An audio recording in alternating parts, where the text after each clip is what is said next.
नमस्कार साथियों, SMS classes यानी सरस्वती मां स्टडी क्लासेज में आपका स्वागत है। और आज की अपनी विशेष क्लास है चेकलिस्ट से संबंधित, यानी विद्यार्थी अपने डॉक्यूमेंट अपलोड करने के उपरांत डॉक्यूमेंट का वेरिफिकेशन होगा, सत्यापन होगा, उसके लिए विद्यार्थियों को चेकलिस्ट तैयार करनी है। तो चेकलिस्ट कैसे तैयार करनी है, चेकलिस्ट से संबंधित सभी भ्रांतियां मैं आपकी इस क्लास में दूर कर दूंगा। बस शर्त है कि आप लास्ट तक बने रहिएगा, आपकी सारी भ्रांतियां दूर हो जाएगी। साथ ही अगर आपने मेरे चैनल को सब्सक्राइब नहीं किया, सब्सक्राइब भी कर लेना, ताकि आपको आने वाले वीडियो का नोटिफिकेशन जल्द से जल्द मिल सके और ताजा अपडेट से आप अवगत हो सके।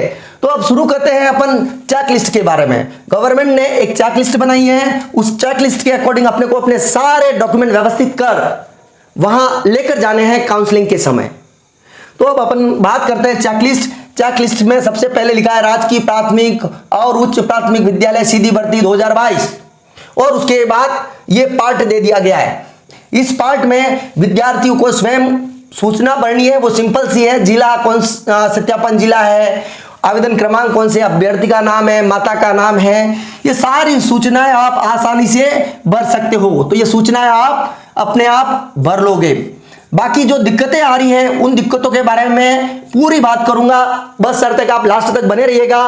और आपको मैं यहां कहना चाहूंगा कि स्व घोषणा संबंधित जो कंफ्यूजन चल रहा है वो साला दर्पण पर अच्छे से बता दिया गया है कि जो सभी घोषणाएं हैं वो एक पेज पर बनेगी। 1 2 3 4 जो 8 घोषणाएं हैं उसमें जितनी आपके काम की है वो घोषणाएं लिख दीजिए, और वो सारी घोषणाएं क्या है पूरी एक पेज पर आ जाएगी। इस बात का विशेष ध्यान रखना है। इससे संबंधित यहां पार्ट में आएगा, इसलिए मैं यहां पर आपको पहले बता रहा हूं। जो स्व घोषणा का प्रपत्र है गवर्नमेंट की गाइडलाइन के अनुसार, जैसा कि साला दर्पण पर दे रखा है, साधारण कागज पर बनेगी। तो आपको सरकार की गाइडलाइन के अनुसार सारी घोषणाएं साधारण पेपर पर ले लेनी है, वो भी एक ही पेपर पर। जो भी आपके काम की है घोषणा 8 में से वो घोषणा लिख लीजिए और नीचे सत्यापन करके अपने साइन कर लीजिए। अब मैं आपको बताना चाहूंगा कि जो चेक लिस्ट का प्रथम भाग है उसमें अपने को कैसे क्या करना है। अब चेक लिस्ट में 1 से लेकर 29 तक क्रम संख्या है, और यहां पर दस्तावेजों के नाम है, जो भी दस्तावेज है उनके नाम है। अब यहां पर 3 कॉलम है, एक कॉलम तो ये हो गया, दूसरा कॉलम ये है और तीसरा कॉलम ये है। तो यहां पर जो पहला कॉलम है वो अभ्यर्थी से संबंधित है, दूसरा कॉलम है जो सत्यापन दल से संबंधित है, और तीसरा कॉलम पात्रता दल से संबंधित है। तो आप देख सकते हैं कि जो डॉक्यूमेंट है उनका बारीकी से जांच हो रही है, ताकि कोई गलत विद्यार्थी प्रवेश नहीं कर सके। तो बहुत ही बारीकी से छानबीन हो रही है। अब अपने काम के कॉलम हैं ये दोनों कॉलम, ये कॉलम और ये कॉलम, ये दोनों कॉलम अपने काम के हैं। तो अपने को इस कॉलम में क्या भरना है और यहां क्या भरना है मैं थोड़ा संक्षेप में बताऊंगा, समझ जाना। ये मैंने पेज बना दिए हैं कोई भी डॉक्यूमेंट के, और आपको यहां पर कैसे करना है। अब जैसे कि सबसे पहले आप यहां पर पहले नंबर पर आवेदन की प्रति लगा रहे हो, तो जैसे कि आवेदन की प्रति है अपने, उसके कॉर्नर पर 1 नंबर डाल दिया, और यहां पर संलग्न संख्या आ जाएगी 1 नंबर। अब उसके बाद जैसे कि आप 10वीं की मार्कशीट लगा रहे हो, उसके कॉर्नर पर 2 नंबर लगा लोगे, और यहां जो 10वीं की मार्कशीट है उसके संलग्न संख्या में 2 लिख लेना है। और साथ ही पीछे वाले कॉलम में आपको लगभग हाँ ही लिखना है। स्व प्रमाणित प्रति है कि नहीं, तो आपका जो डॉक्यूमेंट है स्व प्रमाणित कर देना है पहले ही, और उसके अकॉर्डिंग यहां पर हाँ हाँ लिखते रहना है। यानी कि अपना जो यहां क्रमांक होगा वो क्रमांक उस डॉक्यूमेंट के कॉर्नर पर भी होना चाहिए।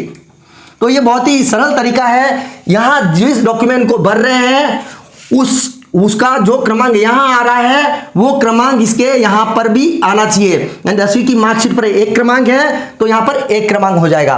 अब दुविधा कहां होगी, आपके चक्कर कहां पड़ेगा, वो भी आपको मैं क्लियर करता हूं। जैसे कि आप भरते भरते जाओगे और आपको एसटीसी, आपका जो डीएलएड है और एसटीसी है उसकी मार्कशीट भरनी है, तो उस समय क्या होगा आपके साथ, आप देखोगे कि जो मार्कशीट है एसटीसी की वो 3 है, फर्स्ट ईयर, सेकंड ईयर और साथ में प्रमाण पत्र और होगा। तो यहां पर आपके 3 डॉक्यूमेंट होंगे। तो जैसा कि आप चौथे नंबर पर भर रहे हो, एसटीसी की डिग्री के बारे में विवरण भर रहे हो, तो यहां संलग्न संख्या में क्या लिख लेंगे? जैसे चौथे नंबर पर चले गए तो यहां पर अपना 4 आ जाएगा। अब यहां पर 3 डॉक्यूमेंट है एसटीसी से संबंधित, तो अपने को क्या करना है? यहां पर भी 4 भर देंगे, यहां पर भी 4 और यहां पर भी 4, और पीछे ब्रैकेट में 1, यहां पर 2 और यहां पर 3। तो ये तीनों डॉक्यूमेंट यहां से शो हो जाएंगे कि एसटीसी से संबंधित है और एसटीसी से संबंधित 3 डॉक्यूमेंट है। और यहां पर संलग्न संख्या में क्या लिखोगे? 4 कोष्टक 1, 4 कोष्टक 2 और 4 कोष्टक 3। ये समस्या आपके सामने आएगी, क्योंकि जिनकी प्रतियां ज्यादा है उनके अंक क्या अलॉट करोगे? तो उनके कॉर्नर में तीनों के सेम संख्या आ जाएगी, 3 या 4 या 2 जो भी प्रतियां है शैक्षिक प्रशैक्षिक की, तो उनके सेम संख्या आ जाएगी किसी एक की, चाहे बीए हो चाहे एसटीसी हो या फिर कोई ऐसा कोर्स हो जिसमें एक से अधिक अंक तालिका है, तो उनके सेम नंबर आ जाएंगे फोटोकॉपी पर और वो अंक यहां आ जाएगा। और उनके पीछे अपन क्या करेंगे? 1 2 3 लिख देंगे, तो शो हो जाएगा कि जो ये 4 नंबर है एसटीसी का है। और साथ ही इनके पीछे भी वही लिखना है, हाँ हाँ और हाँ। ठीक है, आपको समझ में आ गया होगा। यहां पर जो 29 बिंदु है उन सभी को एक एक करके क्लियर करूंगा। और साथ ही यहां पर एक भ्रांति आने वाली है कि जो 8 बिंदु एक साथ लिखे हैं, तो यहां पर क्रमांक कैसे भरेंगे वो भी आपके मैं क्लियर कर दूंगा। तो बने रहिए मेरी क्लास के साथ। तो अपन देखते हैं जो 29 अंक दे रखे हैं, 29 बिंदु दे रखे हैं, उनके बारे में चर्चा करते हैं। अब हम सबसे पहला विवरण भरेंगे ऑनलाइन आवेदन की प्रति। तो जो आपने अभी से पहले जो बीकानेर शिक्षा निदेशालय को आवेदन किए थे, उनका जो आवेदन प्रति है उसका विवरण आपको यहां भरना है। उसकी संलग्न संख्या 1 आ जाएगी, उसके पीछे हाँ आ जाएगा। उसके बाद 2 नंबर पर आधार कार्ड की प्रति है, तो यहां 2 आ जाएगा और आधार कार्ड के पीछे जो उसकी प्रति है वहां पर 2 लगा देना है, ताकि ये शो हो जाएगा यहाँ का नंबर मैच है और आधार कार्ड है, उसके पीछे भी हाँ लगा देना है। उसके बाद माध्यमिक परीक्षा की अंक तालिका एवं प्रमाण पत्र। अब यहाँ पर अंक तालिका और प्रमाण पत्र अलग अलग है, तो उस कंडीशन में आपको तीसरे नंबर पर अंक तालिका मार्कशीट अलग अलग है, तो यहां पर 3 फिर कोष्टक में 1 3 2 आ जाएंगे। और इधर जो मार्कशीट और अंक तालिका है उनके सामने भी 3 1 और 3 2 आ जाएगा। इस तरह अपने को डॉक्यूमेंट व्यवस्थित करने हैं। उसके बाद उच्च माध्यमिक की अंक तालिका प्रमाण पत्र 4 नंबर पर, स्नातक वाली जो अंक तालिका उपाधि है वो 5वें नंबर पर, 6ठे नंबर पर आपका पोस्ट ग्रेजुएशन स्नातकोत्तर का विवरण है, 6ठे नंबर पर आपका जो डीएलएड है या 4 वर्षीय प्रारंभिक शिक्षा शास्त्र में स्नातक है वो डिग्री आ जाएगी। 8वें पर अध्यापक लेवल प्रथम शिक्षा पद के लिए जो विशेष शिक्षा है द्विवर्षीय डिप्लोमा की अंक तालिका आ जाएगी। 90 में विशेष शिक्षा के पद हेतु भारतीय पुनर्वास परिषद में जारी पंजीकरण प्रमाण पत्र आ जाएगा। 10वें में आपके रीट की अंक तालिका है, रीट का प्रमाण पत्र उसका विवरण आ जाएगा। 11वें में मूल निवास की प्रमाणित प्रति का विवरण आ जाएगा। 12वें में ये टीएसपी मूल निवास का आ जाएगा विवरण। और 13वें में आर्थिक रूप से कमजोर जो है उनके लिए ईडब्ल्यूएस जो सर्टिफिकेट बनता है वो विवरण देना है। वो सिर्फ नॉन टीएसपी में ही लागू होता है, टीएसपी में ये ईडब्ल्यूएस लागू नहीं है। तो जो ईडब्ल्यूएस संबंधित आर्थिक रूप से कमजोर वर्ग वालों वाला विवरण है वो सिर्फ नॉन टीएसपी वालों को ही बनना है। उसके बाद 14वें नंबर पर जाति यानी कि आपके आरक्षण वर्ग का लाभ ले रहे हो तो उसके संबंधित जो डॉक्यूमेंट है उसका विवरण भरना है। हो सकता है आप ओबीसी एससी एसटी जो भी है उसका विवरण भरना है। अब 15वें नंबर पर आरक्षित वर्ग के सभी महिला, आरक्षित वर्ग में आने वाली सभी महिला तथा पुरुष से इस आशय की स्वघोषणा व स्वयं उनके पूर्वज राजस्थान राज्य के मूल निवासी है। 15वें में आरक्षित वर्ग के सभी महिला पुरुष से इस आशय की स्वघोषणा व स्वयं व उनके पूर्वज राजस्थान राज्य के मूल निवासी हैं।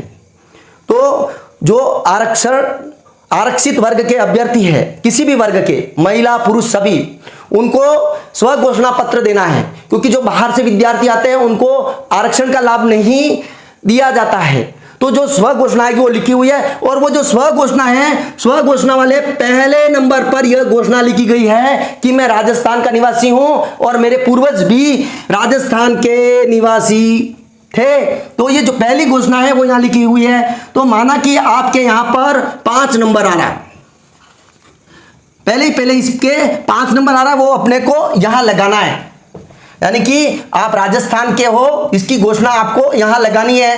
तो यहां पर अपन इसका विवरण आ जाएगा, संलग्न संख्या 5 आ जाएगी, और यहां पर अपने को हां लिखना है।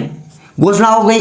अब क्या होगा, नेक्स्ट 8 में से कोई भी, या आपने 6 घोषणाएं लिखी है या 8 घोषणाएं लिखी है, उनमें से कोई सी भी घोषणा रिपीट यहां आगे के कॉलम में होती है तो वहां आपको 5 नंबर ही डालना है, क्योंकि यह घोषणा आपके स्व घोषणा पत्र है जो 5 नंबर पर अंकित है, क्योंकि यह घोषणा आपके 5 नंबर पेज पर ही अंकित है। तो यहां पर भी आपको 5 ही लिखना है।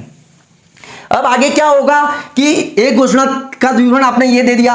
अब आगे इससे संबंधित जो 6-8 घोषणाएं हैं उससे संबंधित यहां विवरण और आता है, तो विवरण यहां आ जाएगा और उसका क्रमांक भी अपने को 5 लिखना पड़ेगा और यहां पर हां आ जाएगा। तो ये अंक आएगा इस घोषणाओं के संबंधित वो समान ही आएगा, ऐसा शाला दर्पण पर बता रखा है। तो अब अपन आगे बढ़ते हैं। 16 नंबर, 16 में विधवा महिलाओं का विवरण है, 17 में जो तलाकशुदा है उनका विवरण है। अब 18 नंबर है संतान संबंधी स्व घोषणा। तो संतान संबंधी स्व घोषणा इस वाले विवरण में है। अब यहां संतान संबंधी जो विवरण है, जैसे कि 8 नंबर पर आया है संतान संबंधी विवरण, यहां पर 18 नंबर पर आया है, तो यहां पर संतान संबंधी विवरण होगा और आपको संलग्न संख्या में 5 ही लिखना है और यहां पर हां आ जाएगा। अब प्रश्न उठता है संतान संबंधी घोषणा किनको करनी है, अविवाहित को करनी है, विवाहित को करनी है। वैसे जो अविवाहित है तो उनको करने की आवश्यकता नहीं है, लेकिन आपने अगर उस फॉर्मेट पर लिख लिया है तो वहां पर 0 संख्या बता दो बच्चों की संख्या में, और साथ ही नीचे एक लाइन और लिखवा दो, मैं अविवाहित हूं, तो आपकी ये घोषणा भी पूरी हो जाएगी कि आप अविवाहित है। आपको अविवाहित का अलग से स्व घोषणा बनाने की जरूरत नहीं है। तो जहां संतान संबंधी घोषणा है वहां नीचे एक लाइन और लिखवा देना, अगर आप अविवाहित है, मैं अविवाहित हूं, तो वहां पर दोनों काम हो जाएंगे। आपके संतान संबंधी घोषणा पत्र भी बन जाएगा, साथ ही आपके नीचे ऐड हो जाएगा मैं अविवाहित हूं। तो ये मेरे अनुसार आपके लिए उपयुक्त होगा। अब अपन आगे देखते हैं। विवाहित होने पर दहेज नहीं लेने की स्व घोषणा, वो भी यहां मौजूद है, उसके लिए भी 5 अंक लगाएंगे। अब उसके बाद आता है 20 नंबर पर है भूतपूर्व सैनिक संबंधित है, 21 नंबर भी भूतपूर्व सैनिकों से संबंधित है, 22 नंबर जो उत्कृष्ट खिलाड़ी है उससे संबंधित है, 23 नंबर दिव्यांग श्रेणी वालों के लिए है, और 24 नंबर पर है आपराधिक प्रकरण न होने का स्व घोषणा पत्र, वो भी यहाँ 8वें नंबर पर मौजूद है। तो यहां पर भी आपके 5 नंबर आ जाएंगे आपराधिक घोषणा वाले प्रपत्र में, जैसा कि अपन ने पेज नंबर पर डाला है। ये मैं नहीं कहता हूं आपके 5 आएंगे, ये मैं नहीं कहता हूं आपको 5 ही लिखने, आपके जितने नंबर आएंगे उतने सेम नंबर आ जाएंगे उन घोषणाओं में। और अगर आपके ऊपर कोई ऐसा केस है तो आपको वहां पर विवरण भी देना है, और साथ ही अगर कोई ऐसा मुकदमा है तो आपराधिक प्रकरण होने पर FIR माननीय न्यायालय के आदेश की स्व प्रमाणित प्रति आपको लगानी है। 25वें नंबर पर है राज की सेवा में जो कार्यरत है उनको अनापत्ति प्रमाण पत्र वाली बात है। अब 26वें नंबर वाली बात आ रही है, आवेदक जिनकी आय 2.50 लाख से कम है उनको आय प्रमाण पत्र देना है, यानी कि जिन्होंने फॉर्म में 2.50 लाख से कम शो कर रखा था उनको आय प्रमाण पत्र देना है। अब ये जरूरी नहीं कि एक पेज का हो 4 पेज का, सिर्फ एक जो नियुक्त अधिकारी द्वारा प्रदत्त आय प्रमाण पत्र आपके पास जरूर होना चाहिए। अब 27वें नंबर पर शैक्षिक एवं प्रशैक्षिक योग्यताओं के संबंध में स्व घोषणा पत्र, वो भी घोषणा इसमें मौजूद है, तो जो क्रमांक यहां पर आएगा वही क्रमांक यहां पर आ जाएगा। अब 28वें नंबर पर है अभ्यर्थी के अंतिम शिक्षण संस्थान द्वारा प्रदत्त चरित्र प्रमाण पत्र, तो वो भी आपको आपके कॉलेज से मिल चुका होगा, तो वो भी आपको लगाना है। उसके बाद 29वां नंबर, वैसे आपके लिए ज़्यादा उपयुक्त काम का नहीं है, जिनके किसी कारणवश फीस बकाया रह गई है तो उस स्थिति में ये भरना है निर्धारित आवेदन शुल्क नहीं जमा कराने की स्थिति में। तो ऐसा किसी के होता नहीं है, वैसे शुल्क जमा हो जाता है, नहीं होता जो पोस्टल ऑर्डर है उसका विवरण 29 नंबर कॉलम में लिखना है। अब इस नोट को विशेष रूप से पढ़ लेना। समस्त दस्तावेज उक्त क्रमानुसार चेकलिस्ट के साथ साथ संलग्न करें। जो दस्तावेज लागू नहीं है उनके आगे कॉलम में नहीं अंकित करें। अब जैसे कि आपके लिए कोई बिंदु लागू नहीं होता है कि आप जैसे कि 13 नंबर कॉलम पर गए और आपके लिए लागू नहीं है आर्थिक रूप से पिछड़ा, तो यहां पर आपको नहीं लिख लेना है, नहीं। इसी तरह भूतपूर्व सैनिक वाला कॉलम है, जैसे कि कोई भी भूतपूर्व सैनिक वाला कॉलम हुआ और वो आपके लिए लागू नहीं होता है तो उसके पीछे भी नहीं लिख देना है। यानी कुल मिलाकर जो कॉलम आपके लिए लागू नहीं है वहां आपको नहीं लिख देना है। तो आपको अच्छे से समझ में आ गया होगा कि आपको किस जगह क्या करना है। 29 बिंदुओं को मैंने अच्छे से बता दिया है। आपको यहां पर क्या लिखना है, यहां संलग्न संख्या में क्या लिखना है, जहां ज्यादा प्रतियां हैं उनको विशेष रूप से ध्यान रखना है, बाकी एक प्रति है वहां आपको कोई दिक्कत नहीं आएगी। अब जब ये 29 बिंदु समाप्त हो जाएंगे तो आपको 29 बिंदु के नीचे ये विवरण पढ़ना है, स्थान, दिनांक, मोबाइल, और इधर आ जाएंगे अभ्यर्थी के हस्ताक्षर, नाम, पता। अब नीचे यहाँ पर एक स्व सत्यापन और करना है। यहाँ आपके खुद का नाम आ जाएगा और यहाँ आपके पति, पिता जो भी है उनका पीछे नाम आ जाएगा, उम्र, जाति, निवासी, व्यवसाय, फिर सत्यापनकर्ताओं करती उक्त समस्त दस्तावेज प्रमाण पत्र मेरी जानकारी निष्ठा के अनुसार सही सत्य है। इसमें मैंने किसी भी प्रकार का तथ्य छिपाया नहीं है तथा किसी भी प्रकार की भिन्नता के लिए स्वयं जिम्मेदार हूं। कोई तथ्य छिपाता हूं मैं स्वयं जिम्मेदार हूं, आप खुद कह रहे हैं, और विभाग मेरे विरुद्ध कार्रवाई कर सकता है। यानी कि आप आपके हाथ काट कर दे रहे हैं, आप आपके हाथ काट कर दे रहे हैं, तो आप कोई भी तथ्य छिपाए नहीं, आप सही जानकारी दें, यही मेरा आपसे निवेदन है। तो आपके जो चेकलिस्ट के बारे में जो कंफ्यूजन होंगे, मेरे को लग रहा है वो कंफ्यूजन दूर हो गए होंगे। कहाँ अपने को क्या करना है, मेरी कोशिश ये रहती है कि आपके सामने सही एवं सटीक जानकारी पेश करूं। इसके लिए मैं आपको सच बताऊं, ये मैं क्लास सुबह बना चुका हूं एक बार, लेकिन मुझे उसमें कुछ गड़बड़ लगी तो ये क्लास मैंने दोबारा बनाई है ताकि आपको एक सटीक जानकारी मिल सके। तो अभी तक आपने इस चैनल को सब्सक्राइब नहीं किया तो सब्सक्राइब जरूर कर लेना ताकि रिट लेवल 1 संबंधी जो जानकारी है वो आपको तुरंत मिल सके, तुरंत आपको ताजा अपडेट मिल सके। आपको एसएमएस क्लासेस की ओर से बहुत बहुत शुभकामनाएं। आपके स्लॉट आवंटन होने का काम लगभग शुरू हो चुका है, तो आप आपका लॉगिन आईडी पासवर्ड देखकर आपका स्लॉट देखते रहिए। आपका वेरिफिकेशन और सत्यापन कब होगा, पात्रता जांच कब होगी, तो ये आपको स्लॉट के माध्यम से ही क्लियर हो पाएगा। तो साथ ही मैं आपको कहना चाहूंगा, आप जो ये सेट तैयार करते हो 3 सेट जरूर कम से कम तैयार करके रखिएगा, क्योंकि एक सेट आपको वहां देना पड़ेगा, एक सेट सीबीओ कार्यालय में देना पड़ेगा, एक सेट आपको अपने स्कूल में देना पड़ेगा। तो आप 3 सेट जरूर तैयार करके रखिएगा। और ये स्व घोषणा वाली बात है वो बहुत कंफ्यूजन कर रही है, लेकिन शाला दर्पण पर बताया गया है कि सभी घोषणाएं आप एक पेज पर कर सकते हो और साधारण कागज पर अपेक्षित है ऐसा लिखा हुआ है। तो आपको ये सभी घोषणा है वो एक पेज पर लिखनी है और इन घोषणाओं वाले जो कॉलम आते हैं उनमें सेम संख्या आ जाएगी, ये भी बता रखा है। तो मुझे लगता नहीं है अभी आपके इस चेकलिस्ट से संबंधित कोई कंफ्यूजन होगा। अगर ऐसे कोई कमेंट आए तो उनके लिए मैं और क्लास बनाने के लिए तैयार हूं। तो जुड़े रहिए मेरे चैनल से और मां सरस्वती से प्रार्थना करता हूं कि आपका जो आगामी काम है चेकलिस्ट वाला वो अच्छे से संपन्न हो, साथ ही आप सेलेक्ट हो। अब मिलते हैं नेक्स्ट क्लास में, तब तक के लिए जय हिंद, जय भारत।